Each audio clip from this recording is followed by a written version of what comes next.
Hey foodies! Welcome back to our channel guys. With Varalakshmi Habba and Ganesh Chaturthi lined up, this is one of the go-to sweets. This is famously known as Karanji or Karjikai. So let's see how to make this guys.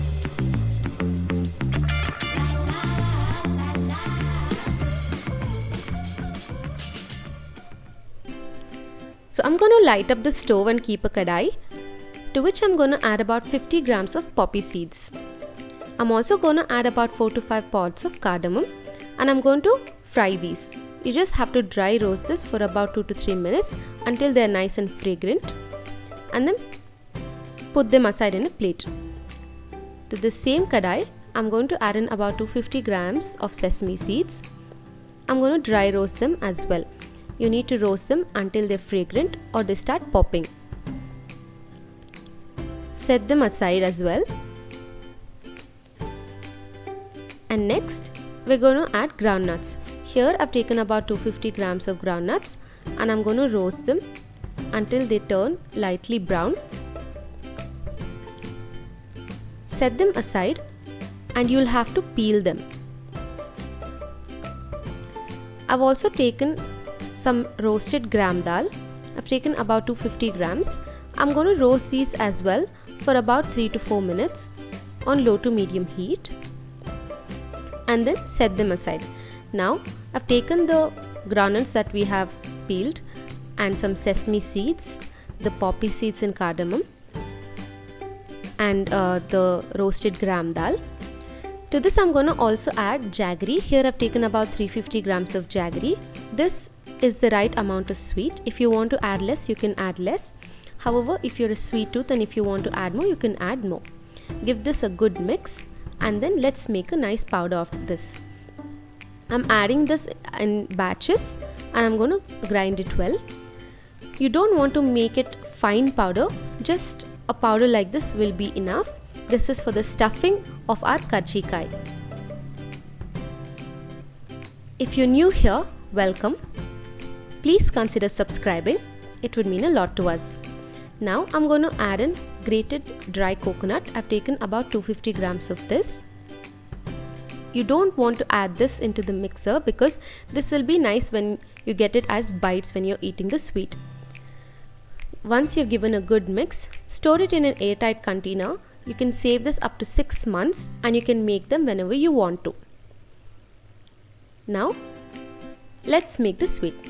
Here I'm taking about 250 grams of all-purpose flour or maida, and I'm taking the same quantity of chiroti rava, that is 250 grams. About 1 teaspoon of salt, and I'm going to give this a good mix. Now to this I'm going to add about 50 ml of hot oil, and then I'm going to give this a mix. Be very careful guys.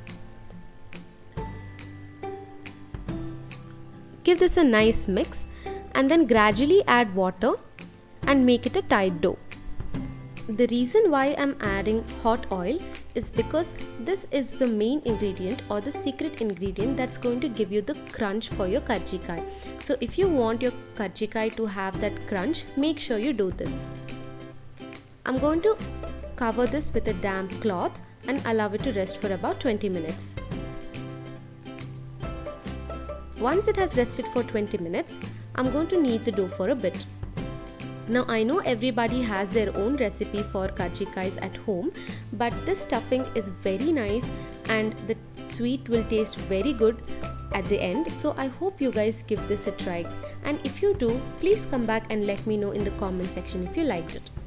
Now I'm making small sized dough balls and I'm going to roll it out. I'm going to roll it out very thin until it looks almost transparent. Here I'm going to show you about 2 ways to make this, so make sure you watch it. You get these kind of molds in the market, so I'm going to show you one way with the mold. I've placed the dough and I'm adding some stuffing. I'm not adding stuffing excessively. Make sure you don't add excessively because you'll not be able to close the mold and all the stuffing will leak out, and when that happens the oil will look very ugly, so make sure you don't do that. And the second method is this way. This is a very nice method as it saves a lot of time. Take a bigger size dough ball and roll it out into a bigger size like this.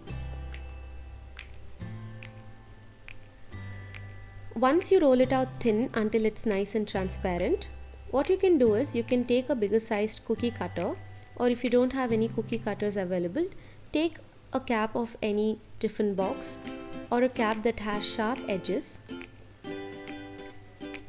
and then you can cut the dough. See this cap guys, it has very sharp edges, so it will be very easy to make cuts with this. So make sure you try this because it saves a lot of time. This recipe does take a lot of time and patience to make, so anything that would actually make our lives easier is worth trying. So I hope you guys try this method out. Now I'm going to show you how to make karanji even without a mold. As you can see, I've taken the dough here that I've rolled out, and I'm going to add generous amount of stuffing, but I'm going to add moderate amount of stuffing so that I'll be able to close this. And then I'm going to take a fork and I'm going to press the ends like this just to make sure that it's sealed well, and also it gives a nice visual effect. So prepare all the karjikais like this and then let's fry them. Here I've taken the oil that's been heating for a while, and as you can see the oil is not very hot. Fry these on low to medium flame, as the only thing that you'll be cooking here is the atta, since we've already roasted the stuffing. Pro tip here is, as soon as you put them in the oil, after about 10 to 15 seconds you need to flip them over like this, because if you allow them to cook on one side for a long time, even if you want to flip them over, they won't flip. So you'll not be able to cook on both sides nicely. So make sure you remember this. Once they turn golden brown like this, you can take them out. But please don't eat them immediately, as they'll be steaming hot inside. Now I'm going to break open into one to show you how crunchy they are. They look so beautiful. I hope you guys try this out. Please subscribe to our channel guys, it would mean a lot. And thank you so much for watching.